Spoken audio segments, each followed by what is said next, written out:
ليه التغيير بيخوفنا؟ التغيير بيخوف لأن عمره ما كان حاجة سهلة، وفي نفس الوقت المجهول كمان بيخوف. دماغنا بتحب الروتين وبنحس فيه بالأمان، بس الحقيقة إن كل نقلة جديدة هي بتبقى فرصة بالنسبة لك إنك تتطور. بدل ما تسأل ليه لازم أتغير، جرب تسأل إزاي التغيير ده ممكن يطور فيا. الإدارة تقول لازم نغير طريقة الشغل، والموظف من كتر ما اتعود بقاله 3-4 سنين يقول لك ليه إحنا كده تمام. المشكلة مش في التغيير نفسه، المشكلة في إنه مش فاهم ليه بقى التغيير مطلوب. فلو أنت مدير لازم تشرح للموظفين ان التغيير ده مهم ليهم مش بس للشركه. ولو انت موظف افتح حوار، اسال عن الفوائد بدل ما ترفض من غير ما تفهم، لان التواصل الصح ممكن يقلل من الخوف من التغيير دوت مثلا بنسبه 70%. التغيير مش وحش زي ما انت فاكر، دماغك بتقنعك ان التغيير وحش، بس الحقيقه ان التغيير ده ممكن يطور مهاراتك ويفتح لك فرص جديده ويخليك تقدر تتاقلم بشكل اسرع في المستقبل. فبدل ما ترفض التغيير فكر فيه كمرحله جديده هتتعلم منها حاجه تفيدك بعد كده. وعشان تعرف ازاي تتاقلم مع اي تغيير في الشغل حتى لو كان التغيير ده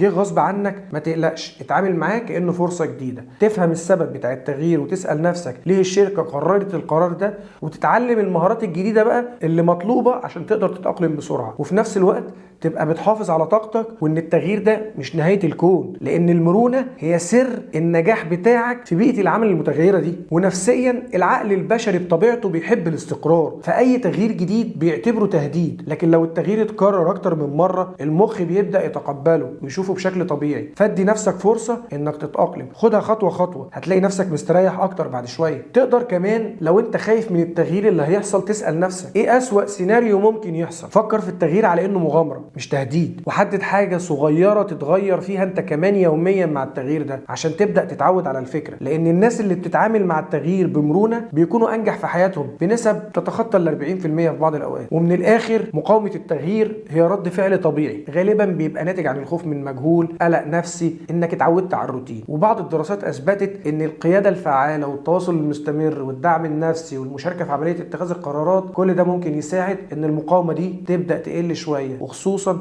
لو كانت مقاومه وظيفيه.